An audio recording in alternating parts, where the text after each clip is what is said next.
Sarah Martinez sat in the back row of the community center. Her hands were shaking as she held a piece of old sheet music. The paper was wrinkled and had coffee stains on it. She had found it in an old box in her closet just that morning. The music was for a simple song called "Twinkle, Twinkle, Little Star." It was the only song she thought she could still remember how to play. The community center was busy that Saturday afternoon. People were walking around getting ready for the talent show auditions. Sarah looked around and felt very nervous. She was 34 years old and had never performed in front of people before. She worked as a cashier at the local grocery store and lived a quiet life with her 8-year-old daughter, Emma. Sarah wore her best cardigan, but it was old and had a small hole near the bottom. Her jeans were clean but faded from many washes. She had tried to make herself look nice, but she still felt like she did not belong here with all these talented people. Emma had been the one who wanted her mother to try out for the talent show. The little girl had heard Sarah playing simple songs on their old keyboard at home. Emma thought her mother was wonderful and should share her music with everyone. Sarah had said no many times, but Emma kept asking. Finally, Sarah agreed just to make her daughter happy. "Mom, you have to do it," Emma had said that morning while eating her cereal. "You play so pretty. Everyone should hear you." Sarah had smiled at her daughter but felt scared inside. She had not played piano seriously in many years. The keyboard at home was small and some of the keys did not work well. She only played simple songs to help Emma fall asleep sometimes. Now, sitting in the community center, Sarah wondered why she had agreed to this. She watched other people practicing their acts. A teenage girl was singing opera songs with a big, strong voice. A group of young boys were doing breakdancing moves on cardboard they had brought. An older man was practicing magic tricks with cards and coins. Sarah felt very small compared to all these people. They all seemed to know what they were doing. They had costumes and props and confidence. Sarah only had a wrinkled piece of sheet music and a lot of fear. The community center had been built in the 1960s and looked its age. The walls were painted a pale yellow that had faded over the years. The floor was covered with old carpet that had many stains. But today, it felt special because of all the activity and excitement. Mrs. Henderson was the talent show coordinator. She was a woman in her 60s who had been organizing community events for 20 years. She walked around with a clipboard, checking names and talking to the performers. She wore a bright purple dress and had her gray hair pulled back in a tight bun. Sarah remembered when Emma had signed them up for the auditions. They had gone to Mrs. Henderson's house the week before. Emma had done most of the talking while Sarah stood quietly behind her. "My mom plays piano really good," Emma had told Mrs. Henderson with a big smile. "She should be in the talent show." Mrs. Henderson had looked at Sarah with kind eyes but seemed a little unsure. "What will you be playing, dear?" she had asked. Sarah had felt her face turn red. "Just something simple," she had said quietly. "Maybe a children's song." Mrs. Henderson had written Sarah's name on her list anyway. Now looking at all the other talented people, Sarah wished she could take her name off that list. The auditions were happening on the small stage at one end of the community center. There was an old piano on the stage that looked like it had been there for many years. The wood was scratched and the white keys had turned yellow. Some of the black keys looked loose. Sarah wondered if it would even stay in tune while she played. As Sarah sat waiting, she thought about her daughter. Emma was at her friend's house for the afternoon. Sarah had not wanted Emma to see her fail. She planned to go home and tell Emma that she had tried her best even if she did not do well. Sarah looked at the sheet music again. The notes looked simple enough. She had learned this song when she was very young, back when she took piano lessons. That felt like a lifetime ago. She had been just a little girl then, full of dreams about music. Now she was a grown woman with bills to pay and a daughter to take care of. Music felt like something from another world. The woman next to Sarah was knitting while she waited. She looked up and smiled. "First time?" she asked. Sarah nodded. "Yes, I'm very nervous." "Don't worry, dear. Everyone is nervous their first time. What's your talent?" "Piano," Sarah said quietly. "Just a simple song." The woman nodded encouragingly. I'm sure you'll do fine. My granddaughter is here doing a dance routine. She's been practicing for months. Sarah felt even more nervous hearing this. She had not practiced for months. She had barely practiced at all. She had played the song a few times on her keyboard at home, but the keys felt different and some notes did not sound right. Mrs. Henderson called out the next performer's name. It was the teenage opera singer. The girl walked confidently to the stage and began to sing. Her voice filled the entire community center. It was beautiful and strong and made Sarah feel like she should just go home right now. After the opera singer finished, everyone clapped loudly. Mrs. Henderson made notes on her clipboard and called the next name. One by one, people went up to perform. Each act seemed more impressive than the last. The breakdancing boys did amazing flips and spins. The magician made coins disappear and reappear in impossible places. A woman did a comedy routine that made everyone laugh. A young man played guitar and sang a song he had written himself. Sarah's name was getting closer to being called. Her hands were sweating now, and the sheet music was getting damp from her nervous fingers. She kept thinking about Emma and how disappointed her daughter would be if she did not at least try. Finally, Mrs. Henderson looked at her clipboard and called out, "Sarah Martinez." Sarah's heart started beating very fast. She stood up on shaky legs and walked slowly toward the stage. The old piano looked even more worn up close. Sarah sat down on the piano bench and placed her sheet music on the music stand. She looked out at the small audience of other performers and volunteers. They were all waiting to see what she would do. Sarah took a deep breath and placed her fingers on the piano keys. They felt cold and unfamiliar. This was it. There was no going back now. Sarah was about to play music in front of people for the first time in her adult life. She had no idea that this moment would change everything. Mrs. Henderson walked over to Sarah with her clipboard in hand. She had a kind smile on her face, but Sarah could see that she was not expecting much. Mrs. Henderson looked at the simple sheet music on the piano stand and nodded. "Twinkle, twinkle, little star," Mrs. Henderson read out loud. "That's lovely, dear, very sweet and simple." Sarah felt her cheeks turn red.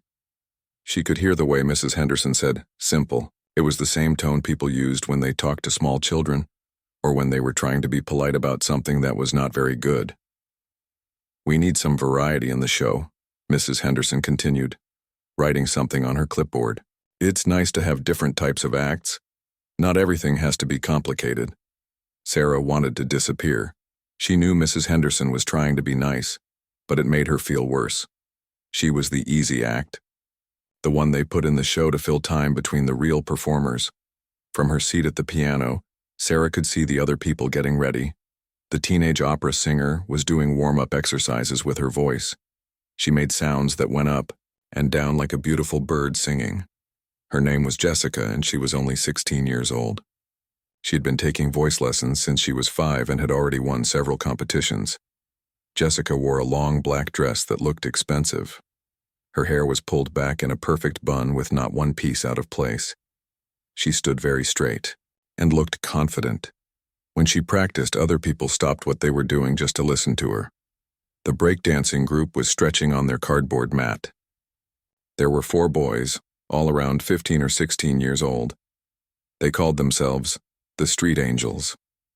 They had matching red shirts and black pants. Each boy had his own special moves that he did better than anyone else. The leader of the UA group was named Marcus. He could spin on his head for almost 30 seconds without stopping.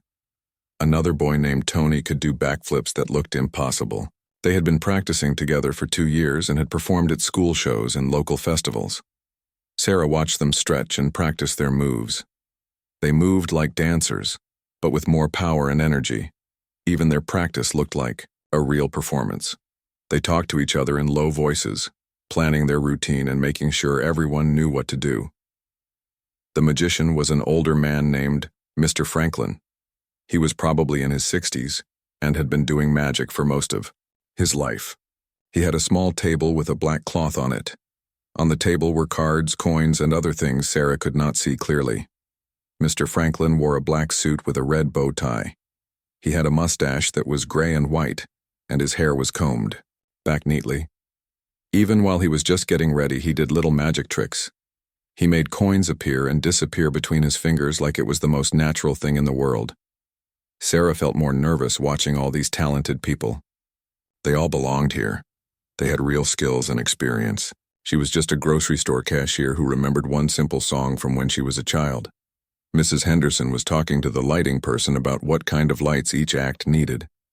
Jessica needed a spotlight for her opera song. The street, angels wanted colored lights that would flash with their music. Mr. Franklin needed lights that could go dim and bright to help with his magic tricks. "What about you, dear?" Mrs. Henderson asked Sarah. "Do you need any special lighting?" Sarah shook her head quickly. "No, just normal lights are fine." Mrs. Henderson made a note and moved on to talk to someone else. Sarah felt invisible, which was both good and bad. Good because she did not want attention, but bad because it made her feel like she did not matter. The woman who had been knitting came over to talk to Sarah. Her name was Mrs. Wong, and her granddaughter Amy was going to do a dance routine. "Don't let all these fancy acts worry you," Mrs. Wong said quietly. "Sometimes the simple things are the most beautiful." Sarah smiled and nodded, but she did not really believe it. Simple felt like another word for boring or not good enough Amy. Wong was 12 years old and had been taking dance lessons for 8 years. She was going to do a ballet routine to classical music. She wore a pink tutu and had her hair in a bun with flowers in it. Even though she was young, she moved like a professional dancer. Sarah watched Amy practice her routine. The girl's movements were smooth and graceful. She could balance on one foot while lifting the other leg high in the air. She could spin around many times without getting dizzy. When she jumped, it looked like she was flying for a moment. More people were arriving to watch the auditions. Some were family members of the performers. Others were just people from the community who wanted to see the local talent. The back rows were filling up with people. Sarah saw Emma's teacher, Mrs. Park, come in and sit down. Mrs. Park had always been kind to Sarah when they met at school events. She waved at Sarah and gave her an encouraging smile. Sarah waved back, but felt even more pressure now that someone she knew was watching. The community center was getting warmer with all the people inside. Sarah could feel sweat on her forehead, but she was also shivering from nerves. Her hands felt cold and stiff. She worried that her fingers would not work right when it was time to play. Mrs. Henderson clapped her hands to get everyone's attention. "All right, everyone. We're going to start the auditions now. Remember, this is just to see your act and decide what order you'll perform in for the real show next month." She looked at her clipboard. "We'll go in the order I call your names. First up is Jessica Williams with her opera performance." Jessica walked to the center of the stage with confidence. She nodded to the person running the music, and beautiful classical music began to play. When Jessica started to sing, her voice was even more amazing than when she was practicing. The song was in a language Sarah did not understand, but it did not matter. Jessica's voice told a story all by itself. It was powerful and emotional and filled every corner of the community center. When she hit the high notes, it gave Sarah goosebumps. Everyone in the audience was completely quiet while Jessica sang. Even the other performers stopped what they were doing to listen. When she finished, the applause was loud and went on for a long time. Jessica smiled and took a bow like a real professional. "Beautiful, Jessica," Mrs. Henderson said, making notes on her clipboard. "Just wonderful." Next were the street angels. Their music was completely different from Jessica's classical song. It was hip-hop with a strong beat that you could feel in your chest. The boys moved like they were made of rubber, bending and spinning, in ways that seemed impossible. Marcus did his head spin and the audience gasped. Tony did a backflip that landed perfectly. All 4 boys worked together like they had been doing this for years. Their energy was infectious, and people started clapping along with the music. When they finished, everyone cheered loudly. The boys were breathing hard but smiling big smiles. They gave each other high fives and looked proud of what they had done. "Excellent work, boys," Mrs. Henderson said. "Very impressive." Sarah's hands were getting sweater as more acts performed. Each one was better than the last.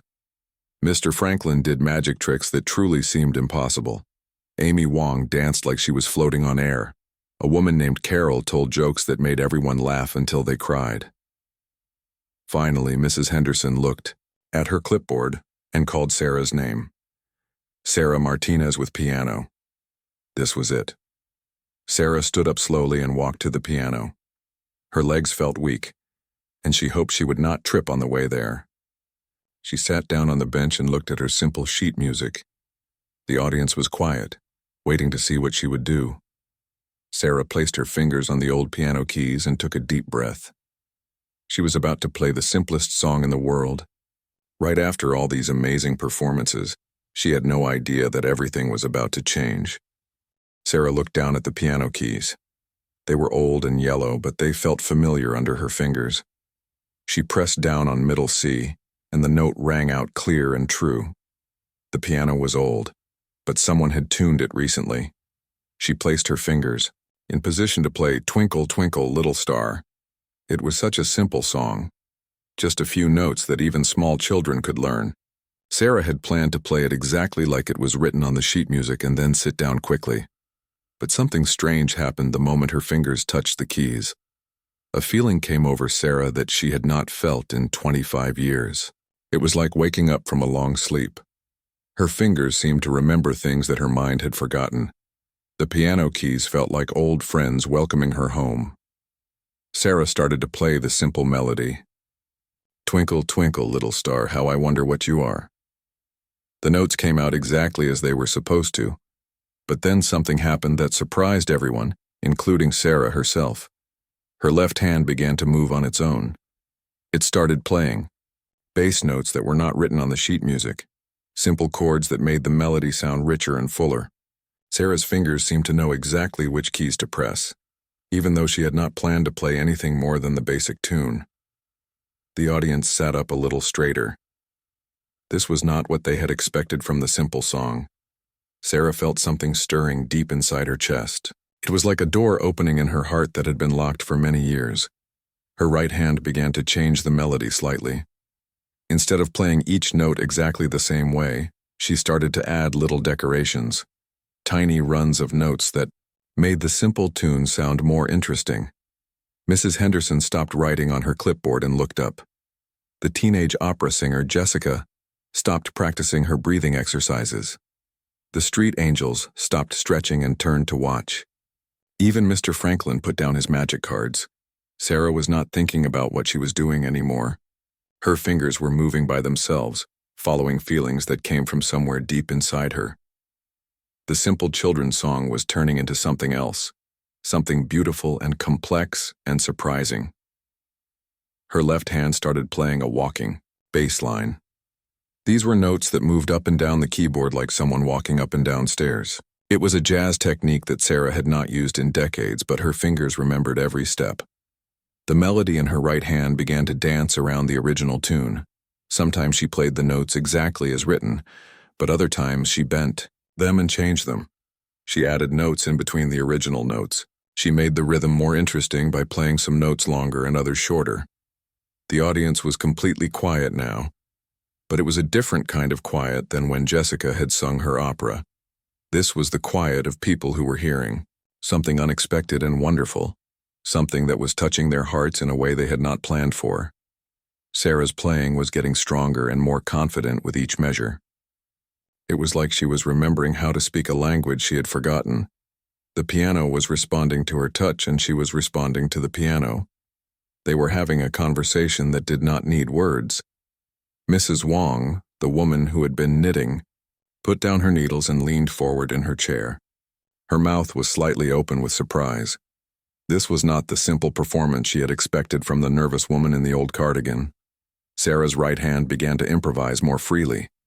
She was still playing Twinkle, Twinkle, Little Star, but it was like she was telling the story of the little star's whole life.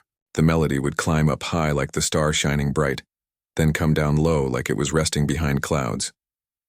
Her left hand was playing chords that changed the feeling of the song. Sometimes the chords made it sound happy and bright. Other times they made it sound mysterious and deep. The simple children's song was becoming a real piece of music with emotions and colors and life. The community center had completely changed. Just minutes before, it had felt like a busy place where people were getting ready for auditions. Now it felt like a concert hall where something magical was happening. Amy Wong stopped practicing her ballet positions and sat down to listen. Her grandmother reached over and took her hand, and they listened together. Carol, the comedian, forgot about her jokes and just focused on the music coming from the old piano. Sarah could feel tears starting to form in her eyes, but she did not stop playing. The music was pulling these tears out of her. They were not sad tears exactly, but they were not happy tears either. They were the tears of someone who was finding a part of herself that had been lost for a very long time. Her playing became even more adventurous. She started to use both hands to play melody, creating harmonies that made the simple tune sound like it was being sung by a whole choir. The bass notes became more complex, creating rhythms that made people want to move their bodies. Jessica, the opera singer, found herself nodding along with the rhythm. She recognized what Sarah was doing, even though it was completely different from her own classical training. This was jazz, but it was jazz that came from the heart rather than from years of study. The street angels were looking at each other with surprise. They knew good music when they heard it, and this was definitely good music. Marcus, the leader of the group, was moving his shoulders slightly to the rhythm without even realizing it. Sarah's performance was reaching a point where it was barely recognizable as "Twinkle, Twinkle, Little Star" anymore. She had taken the simple melody and turned it into something completely new, but somehow the original song was still there underneath all the improvisation. It was like she had taken a small seed and grown it into a beautiful tree. The old piano was responding to Sarah's touch like it had been waiting for years for someone to play it this way. The notes rang out clear and strong. The wood of the piano seemed to vibrate with joy at being used for real music instead of just simple practice sessions. Mrs. Henderson had put her clipboard down completely now.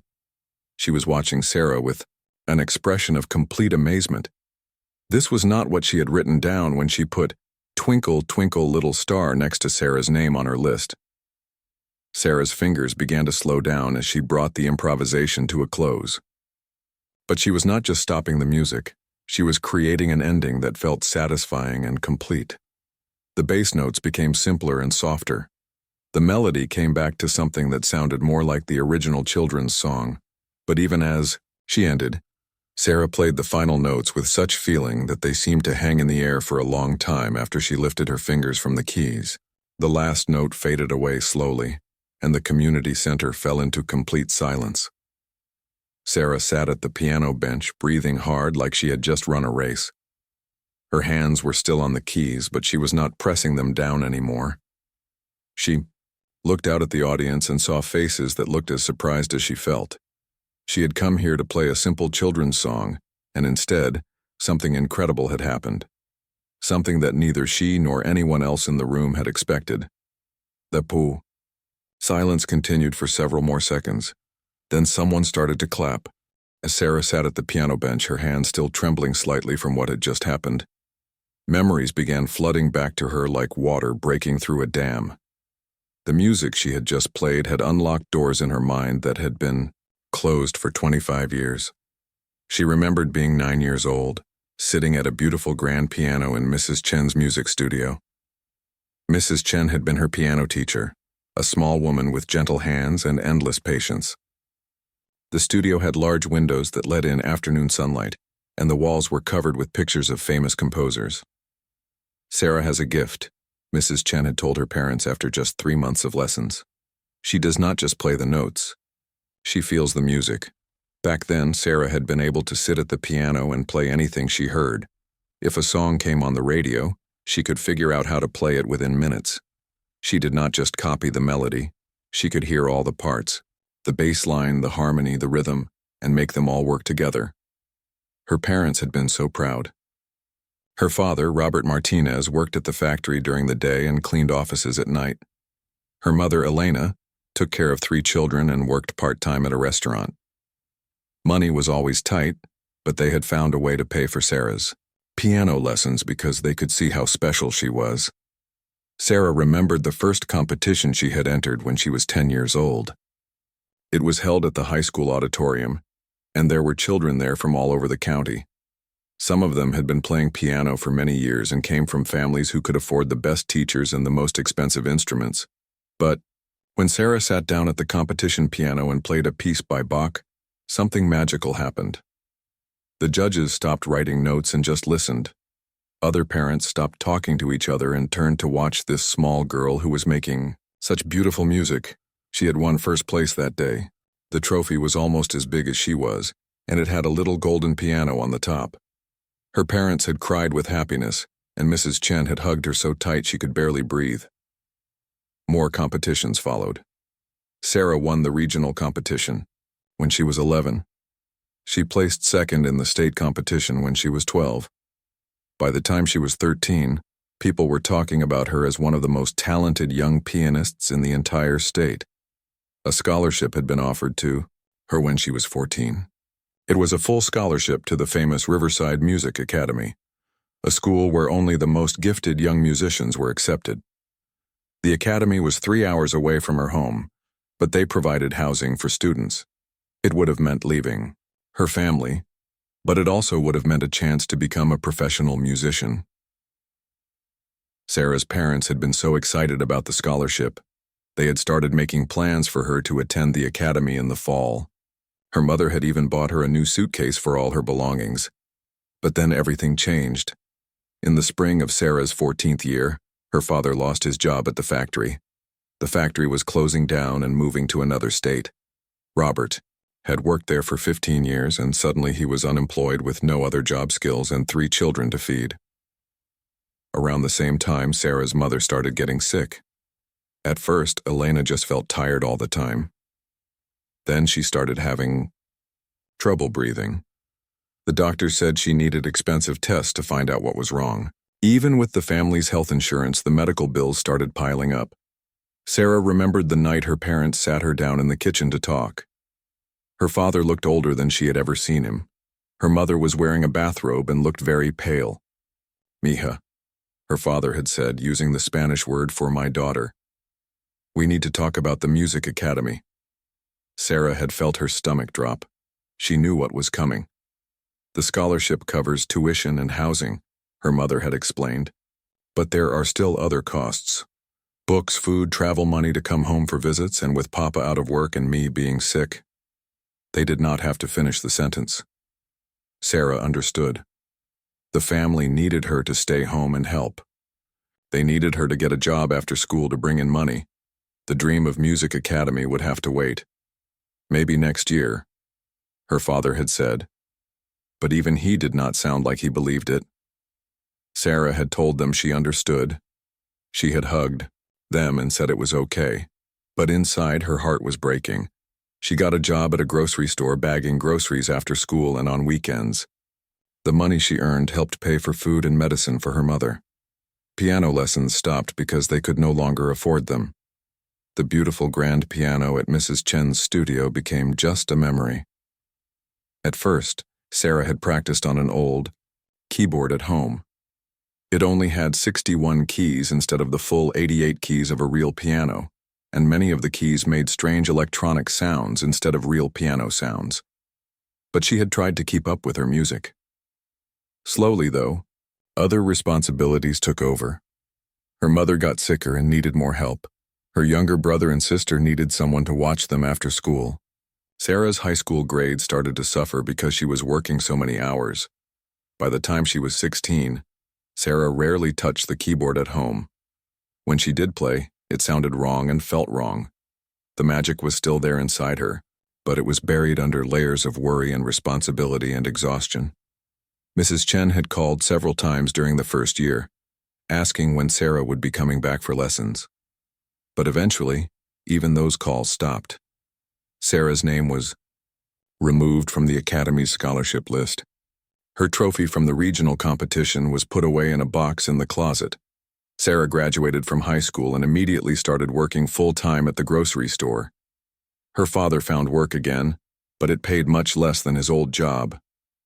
Her mother's health improved slightly, but she was never quite the same. The family needed every dollar Sarah could bring home. When Sarah was 21, she met David Martinez at a friend's wedding. He was kind and funny and did not mind that she worked at a grocery store. They got married 2 years later, and Sarah thought maybe now she could go back to music. Maybe they would have enough money for her to take lessons again. But David lost his job just 6 months after they were married. Then Sarah got pregnant with Emma, and David left. He said he was not ready to be a father and disappeared one day while Sarah was at work. She never saw him again. Suddenly, Sarah was a single mother working at a grocery store with a baby to feed and rent to pay. Music became something that belonged to other people who had money and time and support from their families, people whose lives had not been interrupted by sick parents and lost jobs and disappearing husbands. She had sold the old keyboard when Emma was 3 years old because they needed the money for Emma's daycare.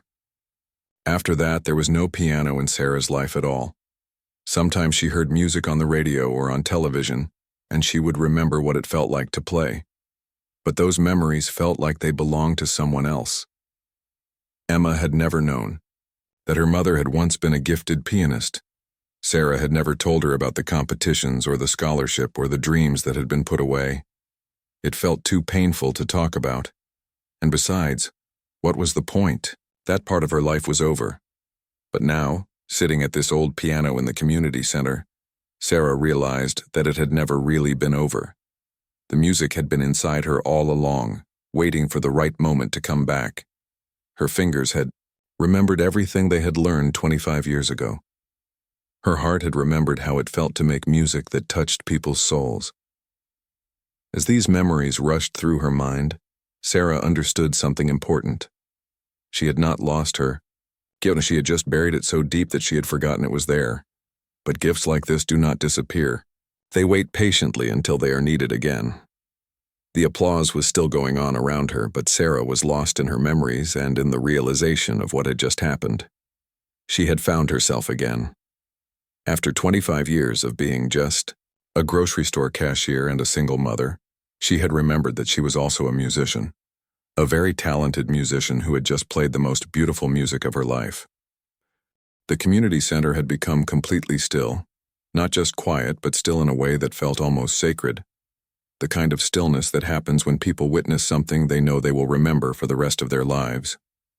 Mrs. Henderson was the first person Sarah could see clearly from the piano bench.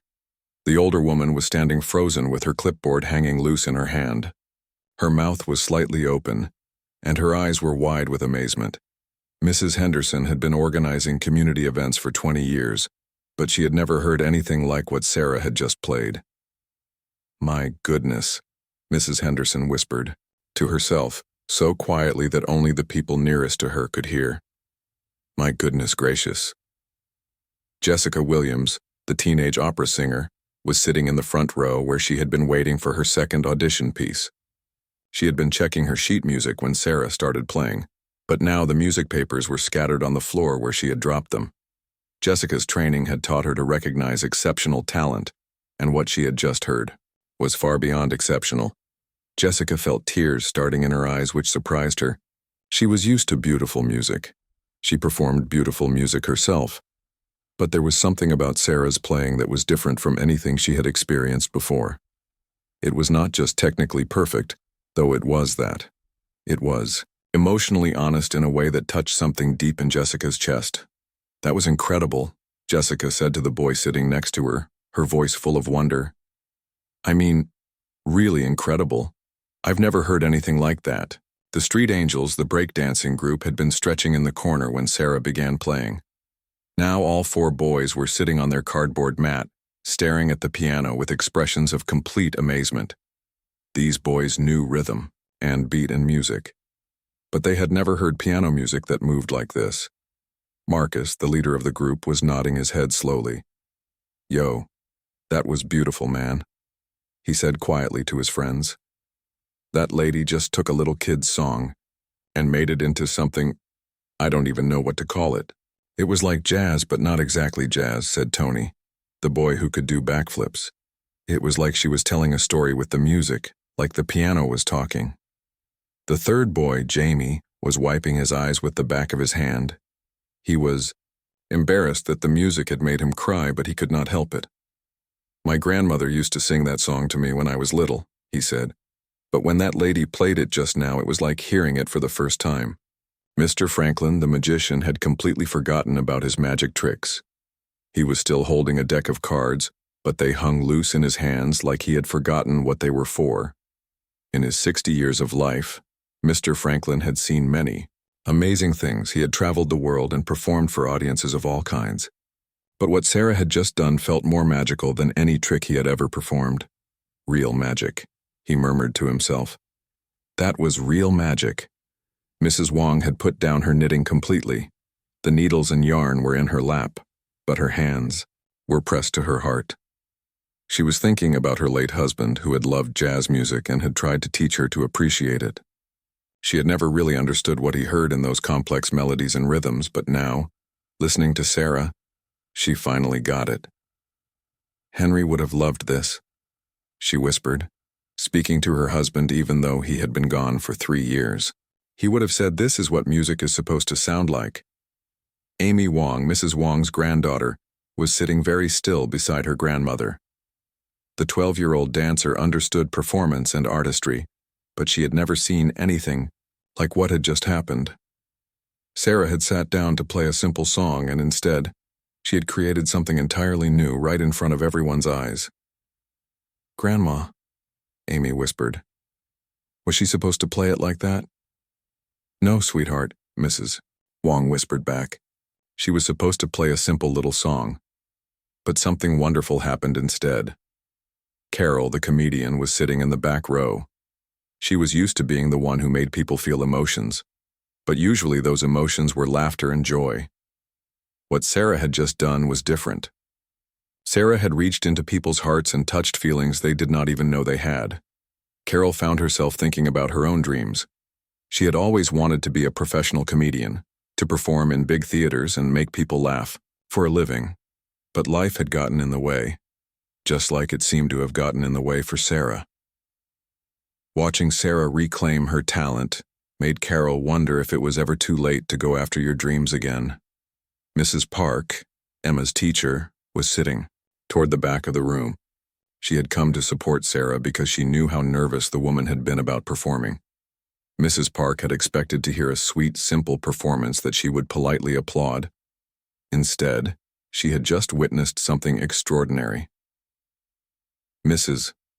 Park was thinking about Emma now, and about all the times the little girl had talked about her mother's piano playing. Emma had always said her mother was wonderful, but Mrs. Park had assumed it was just a child's natural love for her parent. Now she realized that Emma had been telling the truth all along. The man operating the sound system had forgotten what he was supposed to be doing. His job was to make sure everyone could hear the performances clearly, but Sarah's music had not needed any help.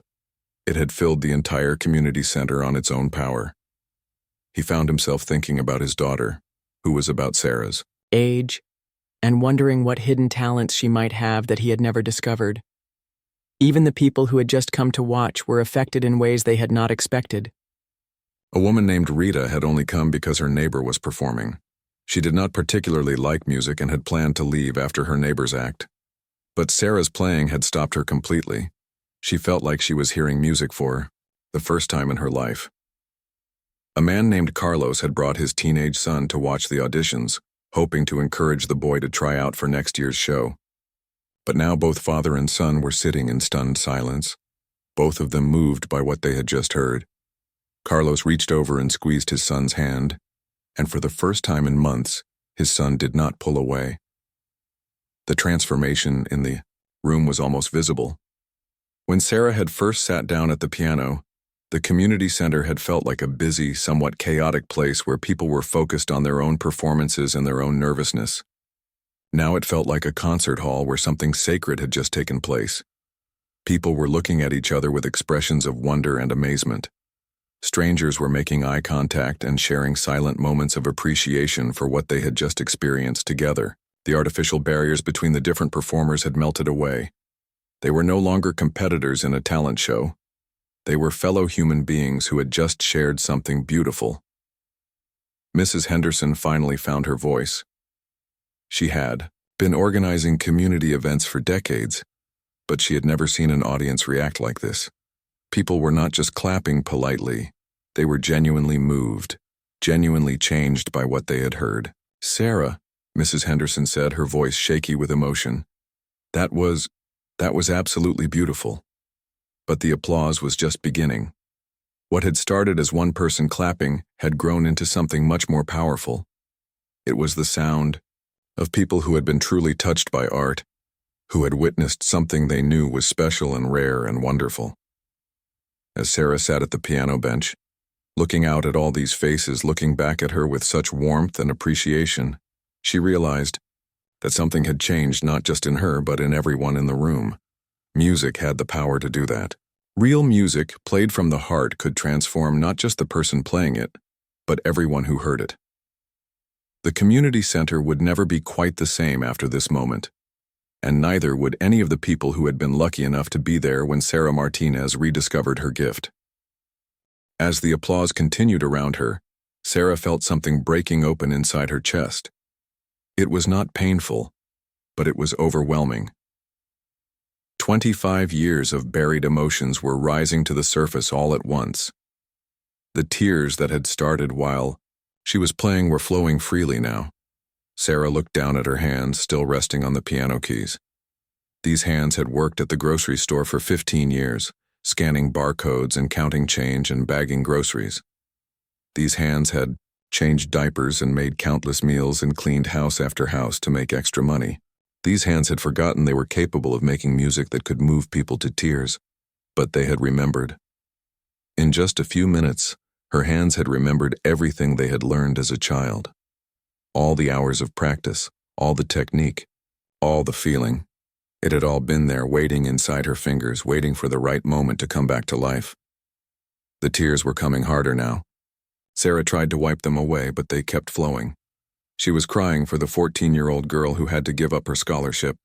She was crying for all the years she had worked so hard just to survive that she had forgotten who she really was. She was crying for the dreams she had buried so deep.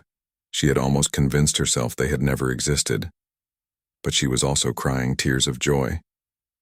Joy at rediscovering this part of herself. Joy at feeling the music flow through her again. Joy at seeing the faces in the audience and knowing that her music had touched them the way music had once touched her. Mrs. Henderson approached the piano slowly, as if she was afraid of breaking a spell. She could see that Sarah was overwhelmed and she wanted to help but did not know how. She had never seen anyone react to their own performance like this. "Sarah, dear," Mrs. Henderson said gently. "Are you all right?" Sarah looked up at her, tears still streaming down her face, but she was smiling. "I'm sorry," she said, her voice shaky. "I don't know why I'm crying. That wasn't supposed to happen." "What wasn't supposed to happen?" Mrs. Henderson asked. "Any of it," Sarah said, laughing a little through her tears. "I was just going to play the simple song and sit down. I don't know where all that other music came from." Jessica Williams had gotten up from her seat and walked over to the piano. She had tissues in her hand and she offered them to Sarah with a gentle smile. "That was the most beautiful piano playing I've ever heard," Jessica said. "And I've heard a lot of piano players." "Where did you study? Who was your teacher?" Sarah took the tissues and wiped her eyes. "I haven't had a piano teacher in 25 years, she said. "I haven't even touched a real piano in I don't even remember how long." The street angels had come over too, along with Mr. Franklin and Mrs. Wong and Amy. Even people from the audience were moving closer to the piano. Everyone wanted to be near Sarah to somehow be part of what had just happened. 25 years, Marcus from the Street Angels said, "But you played like you've been practicing every day for your whole life." Sarah shook her head, still trying to understand what had happened herself. "I used to play when I was young. I was pretty good, I guess. But then life happened and I had to stop. I haven't played seriously since I was 14 years old." 14? Mr. Franklin said, his voice full of amazement. "My dear, what you just did, that takes a lifetime to learn. That takes years and years of study and practice." "I don't understand it either," Sarah said honestly. "When I sat down, I was just going to play Twinkle, Twinkle, Little Star exactly.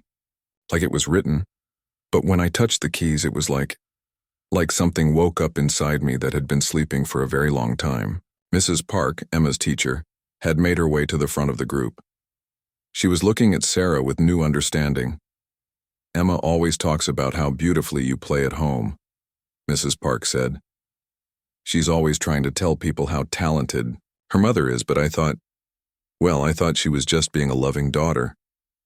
Sarah laughed, but it was a sad laugh. Emma has never heard me play anything like that. At home, I only play simple songs on an old keyboard. Some of the keys don't even work. I had no idea I could still. She gestured toward the piano, unable to finish the sentence. But you could, Amy Wong said. You did. It was amazing. Sarah was starting to feel embarrassed by all the attention. She was not used to being the center of anything. At the grocery store, she was just another employee. At Emma's school, she was just another parent. In her neighborhood, she was just the quiet woman who kept to herself and worked hard to pay her bills. I should probably go, Sarah said, starting to stand up from the piano bench. I'm sorry for whatever that was. I know it wasn't what you were expecting. Don't you dare apologize, Mrs. Henderson said firmly. What you just did was extraordinary. It was the most beautiful thing I've heard in all my years of organizing these events. But it wasn't the song I was supposed to play, Sarah said. It was better, Jessica said. It was so much better. You took a simple children's song and turned it into something that touched everyone here. That's what real musicians do. They don't just play notes. They make music that speaks to people's hearts. Carol the comedian had joined the group around the piano. She was not a musician, but she understood performance and she understood what it meant to move an audience. Honey, Carol said to Sarah, I've been performing for 20 years and I've never seen an audience react like that. You didn't just play music, you shared a piece of your soul with all of us. The tears were starting again, and Sarah could not stop them. She was feeling so many emotions at once that she did not know how to handle them all.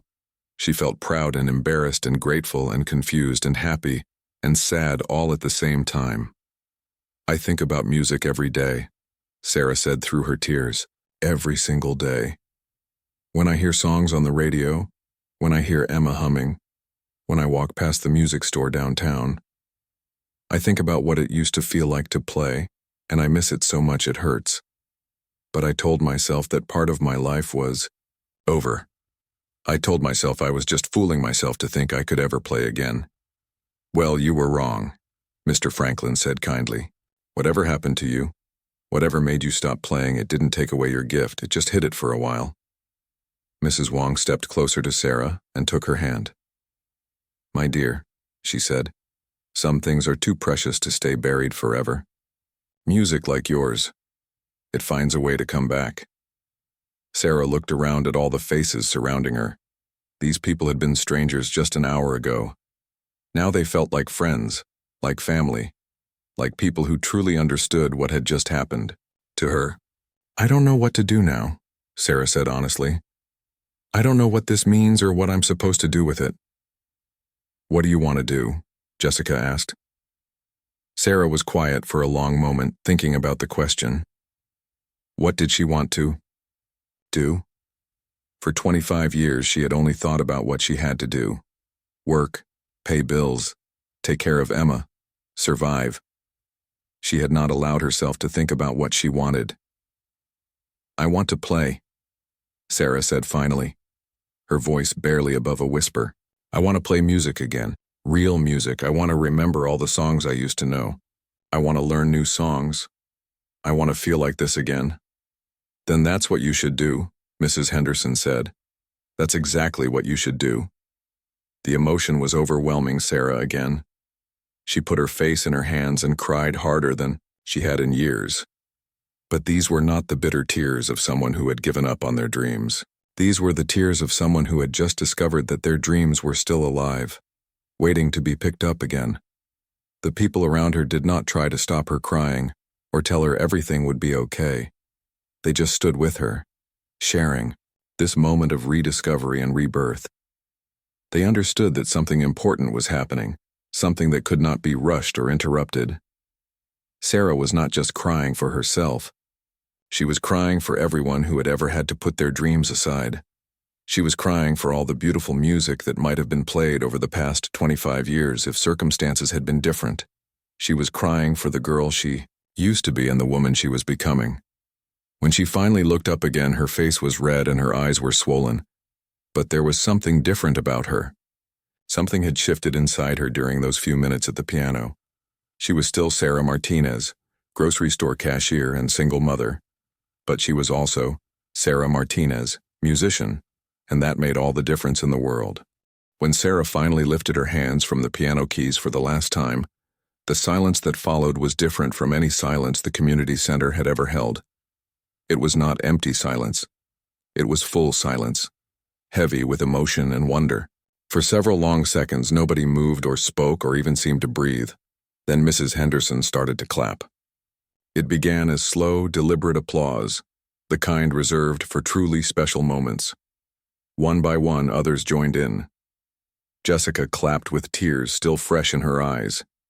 The street angels clapped while shaking their heads in amazement. Mr. Franklin clapped with the respect of one performer recognizing greatness in another. But this was not ordinary applause. This was the sound of people who had just witnessed something they knew they would talk about for years to come. The clapping grew louder and stronger, and people began to stand up. Soon the entire community center was on its feet, giving Sarah a standing ovation that seemed to go on forever. Sarah sat at the piano bench, overwhelmed by the response. She had never received applause like this in her life.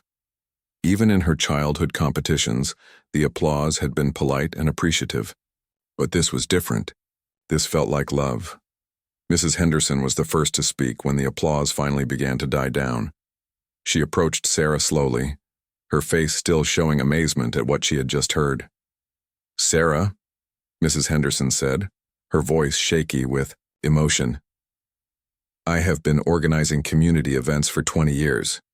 I have heard hundreds of performers, some of them quite talented. But what you just did..." She paused, searching for the right words. "Where on earth did you learn to play like that?" Sarah wiped her eyes with the tissues Jessica had given her. "I don't really know," she said honestly. "I used to take lessons when I was little, but I haven't played seriously in 25 years. I was just going to play the simple song like it was written." "That was anything but simple," Jessica said, stepping closer to the piano. "What you did was pure jazz improvisation at the highest level. That takes years of study and practice. Who was your teacher? Where did you go to school?" Sarah felt embarrassed by all the attention and questions. "I never went to music school. I had to stop taking lessons when I was 14. My family, we had some hard times, and I had to quit to help out at home." The room fell quiet again, as people absorbed this information. The idea that someone could play with such skill and emotion after 25 years away from music seemed almost impossible. Mr. Franklin stepped forward, his magician's understanding of the impossible making him particularly amazed by what he had witnessed. "My dear," he said, "in my profession I deal with illusions every day. But what you just did was real magic. That was not just playing piano. That was channeling pure emotion through music." A man Sarah had not noticed before approached the group around the piano. He was tall and well-dressed, wearing a dark blue suit and expensive-looking shoes. He looked different from the other community center audience members. "Excuse me," the man said politely. "I hope you don't mind me interrupting. My name is David Chen, and I'm the manager of Blue Moon Jazz Club, downtown." He pulled a business card from his pocket and offered it to Sarah with both hands as if it was something precious. Sarah took the card with shaking fingers. She had heard of Blue Moon Jazz Club. It was the nicest music venue in the city, the B, place where real musicians performed for people who really understood music. "I was here tonight because my niece Amy is dancing," David Chen continued, nodding toward Amy Wong. "I come to support her whenever she performs. But I have to tell you, in 15 years of managing a jazz club, I have rarely heard playing like what you just did." Sarah stared at the business card, not quite believing what she was hearing. "I'm sorry, I don't understand." "I would like to offer you a position at Blue Moon," David Chen said. "Weekend evenings, Friday and Saturday nights, we have a beautiful grand piano, and our audiences appreciate real musicianship. Based on what I just heard, I think you would be perfect for us." The group around the piano gasped. Even Mrs. Henderson looked shocked. Blue Moon Jazz Club was not the kind of place that hired amateur musicians. Their performers were professionals who had studied music for years and had played in clubs and concert halls all over the country. "But I'm not a professional musician," Sarah said quickly. "I work at Peterson's grocery store. I scan groceries and bag them. I don't know how to be a real musician." "You just proved that you do know how," David Chen said kindly. "What I heard tonight was not amateur playing. That was the work of someone with natural talent and deep musical understanding. Our audiences would love you." Sarah felt dizzy. This was all happening too fast. An hour ago she had been terrified about playing a simple children's song. Now someone was offering her a job playing music at the most respected jazz club in the city. "How much?" Sarah started to ask, then stopped. She felt embarrassed asking about money. "Our weekend pianists earn $400 per night," David Chen said. "That's $800 per weekend if you're interested in both nights." Sarah's eyes went wide. $800 per weekend was almost as much as she made in a full week at the grocery store. And it would be for doing something she loved instead of something she did just to pay the bills. I don't know what to say," Sarah said. "Say, you'll think about it," David Chen said with a smile. "Here's my card. Call me this week and we can set up a time for you to come see the club and try out our piano." Just then, Emma came running into the community center. She had been at her friend's house for the afternoon, but her friend's mother had brought her back early because she knew the auditions would be ending soon. "Mom," Emma called out as she ran toward the piano. "How did it go? Did you play your song?" Sarah looked at her daughter, this beautiful 8-year-old girl who had convinced her to audition in the first place. Emma had no idea what had just happened, or how her simple suggestion had changed everything. "Yes, sweetie," Sarah said, pulling Emma into a hug. "I played my song." "Was it good?" Emma asked, looking around at all the people gathered near the piano. "Why is everyone standing around? Did something happen?" Mrs. Park, Emma's teacher, knelt down next to the little girl. "Emma," she said with a big smile, "your mother just gave the most beautiful piano performance any of us have ever heard. She was absolutely amazing." Emma looked at her mother with pride and confusion. "Really? But Mom, you always play pretty music at home." "This was different, sweetheart," Sarah said. "This was very different." Jessica Williams approached Emma with a warm smile. "Your mother is incredibly talented," she told the little girl. "She just played music that made everyone in the room feel something special." Emma beamed with pride. She had always known her mother was wonderful, but she was happy that other people could see it too. Mrs. Henderson clapped her hands to get everyone's attention. "I think we can all agree that Sarah has definitely earned a spot in our talent show," she announced. "In fact, I think she should be our closing act. What do you all think?" The crowd around the piano erupted in agreement. Everyone wanted Sarah to be in the show, and everyone agreed that she should have the most important spot. "But I don't know if I can do that again," Sarah said nervously. "I don't even know how I did it the first time." "You don't have to do the exact same thing," Mr. Franklin said. "Just sit down and play from your heart like you did tonight. That's all any of us can ask of our talents." Amy Wong tugged on her grandmother's sleeve. "Grandma," she whispered, "does this mean Sarah is famous now?" Mrs. Wong smiled at her granddaughter. "I don't know about famous, sweetheart, but she's definitely special. We all got to see someone discover something wonderful about themselves tonight." As the group began to break up and people started gathering their things to go home, Sarah remained sitting at the piano bench. Emma climbed up next to her and put her small hand on the piano keys. "Mom," Emma said quietly, "will you teach me to play like that?" Sarah looked at her daughter and felt her heart fill with possibility.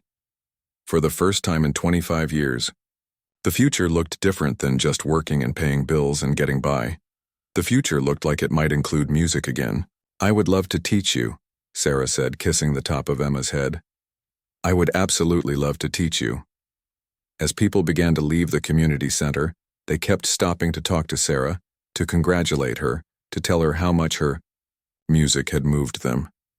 Each conversation felt like a gift, like proof that what had happened was real and not just a dream. David Chen shook Sarah's hand before leaving. "I really hope you'll call me," he said. "The music world needs what you have to offer." Sarah looked at his business card again, then carefully put it in her purse. She was not ready to make any big decisions tonight, but for the first time in her adult life she had choices to make about her future that had nothing to do with just surviving. As she and Emma finally prepared to leave the community center, Sarah turned back to look at the old piano one more time. It looked exactly the same as it had when she first sat down at it, but everything else had changed. Everything.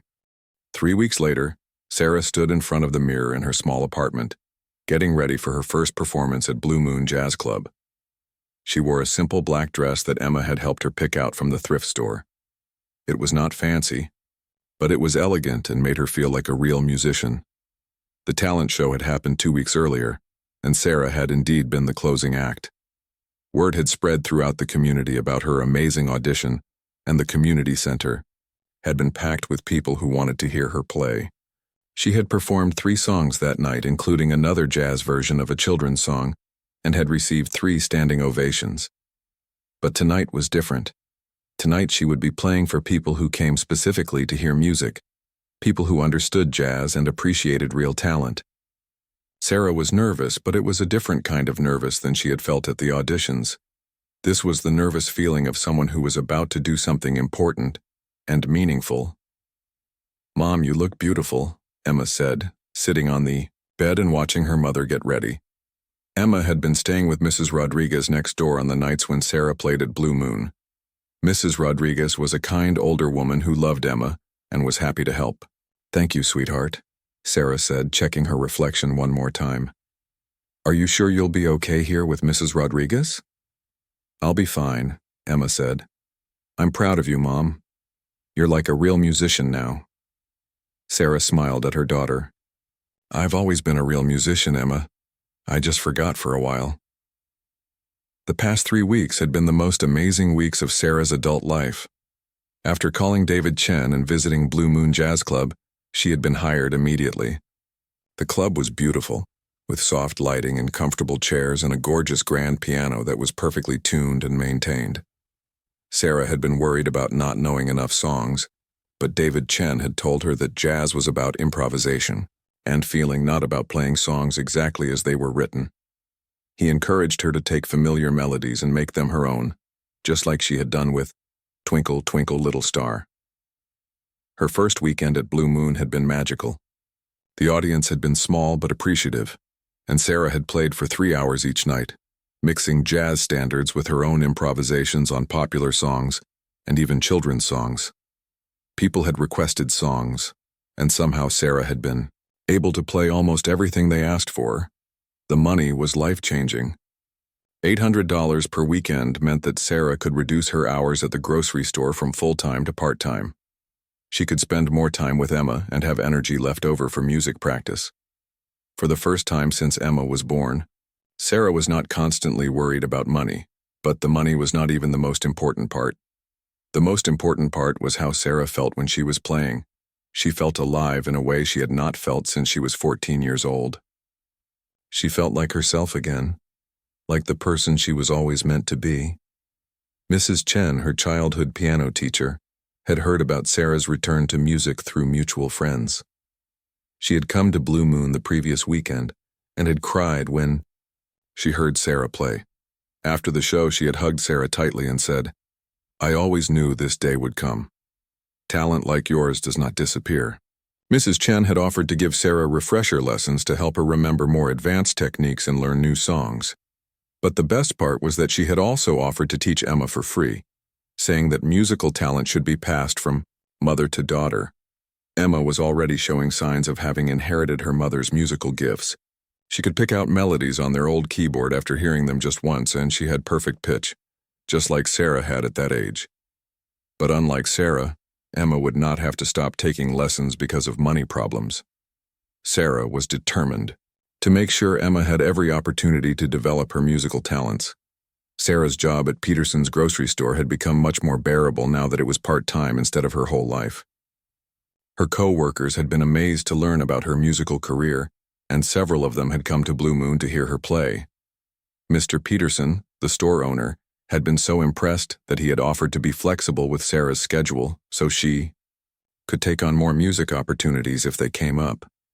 Tonight was Sarah's fourth weekend at Blue Moon, and she was no longer nervous about whether she could do the job. She had proven to herself and to everyone else that she was a real musician. Tonight she was just excited to play. As Sarah gathered her purse and car keys, Emma jumped up from the bed and hugged her tightly. "Break a leg, Mom," Emma said, using the theater expression she had learned from Jessica Williams, who had become a friend and had given Emma some singing lessons. "Thank you, baby," Sarah said, hugging her daughter back. "I love you so much." "I love you too." "And Mom?" "Yes? I'm glad you decided to try out for the talent show, even though you were scared." Sarah smiled and kissed Emma's forehead. "Me too, sweetheart, me too." As Sarah drove to Blue Moon Jazz Club, she thought about how much her life had changed in just 3 weeks. She thought about the woman who had sat in the back row of the community center, scared to play a simple children's song. That woman felt like a different person now, someone from a past life. She pulled into the parking lot behind Blue Moon and sat in her car for a moment, looking at the building. The sign out front said, "Tonight, Sarah Martinez on piano." Seeing her name on a real music venue sign still gave her chills. Inside, David Chen greeted her with a warm smile.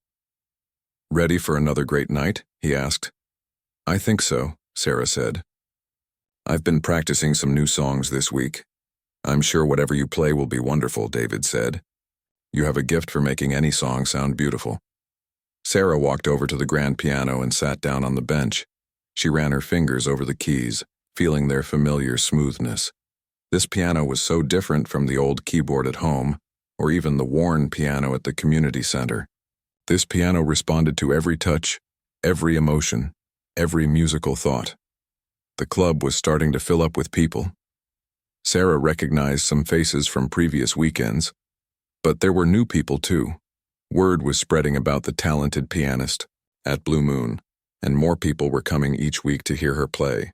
At 8 o'clock, David Chen introduced her to the audience. "Ladies and gentlemen, please welcome Sarah Martinez." The applause was warm and welcoming. Sarah smiled at the audience and placed her hands on the piano keys. She had planned to start with a jazz standard, but at the last moment she decided to begin with the song that had started it all. "This first song tonight," Sarah said into the microphone, "is dedicated to my daughter Emma, who convinced me to audition for a community talent show 3 weeks ago. It's a song you all know, but I hope you'll hear it in a new way." Sarah began to play Twinkle, Twinkle, Little Star, but just like that first time, her hands transformed the simple melody into something complex and beautiful and moving. The audience listened in amazed silence as Sarah took them on a musical journey that started with childhood innocence and moved through all the emotions of growing up and facing life's challenges. When she finished the song, the applause was enthusiastic and heartfelt. Sarah smiled and moved into her second song, then her third. For the next 3 hours, she played music that came from her heart and spoke to the hearts of everyone listening. During her break, several people came up to compliment her playing. A woman told her that her music had helped her through a difficult time. A man said that hearing her play reminded him why he had fallen in love with jazz in the first place. A young couple said they were planning to make Blue Moon their regular date night spot because they loved listening to Sarah's music. As the evening wound down and Sarah played her final songs, she felt a deep sense of satisfaction and gratitude. She was doing what she loved, making money doing it, and sharing something beautiful with the world. She had everything she had dreamed of as a child, just 25 years later than she had originally planned. When the show ended and the last customers had left, David Chen came over to talk to Sarah as she was packing up her sheet music. "Sarah," he said, "I've had several people ask if you give private lessons. Would you be interested in teaching piano during the week?" Sarah looked up at him with surprise. "Really? People want me to teach them?" "Absolutely, I think you could. Charge $50 per hour, maybe more. You have a gift for making music accessible and emotional. That's exactly what good teachers do." Sarah thought about it. Teaching piano would mean even more music in her life, and more income too. But most importantly, it would mean sharing her gift with others who wanted to learn. "I think I'd like that," Sarah said. "I think I'd like that very much." As Sarah drove home that night, she thought about the journey that had brought her to this moment. From a scared grocery store cashier to a working musician in just 3 weeks. It seemed impossible, but it had really happened. When she got home, she checked on Emma, who was sleeping peacefully in her bed. Sarah sat on the edge of the bed and brushed her daughter's hair back from her face. "Thank you, baby," she whispered. "Thank you for believing in me when I didn't believe in myself." Sarah went to her own room and looked at herself in the mirror. She looked the same as always, but something in her eyes was different.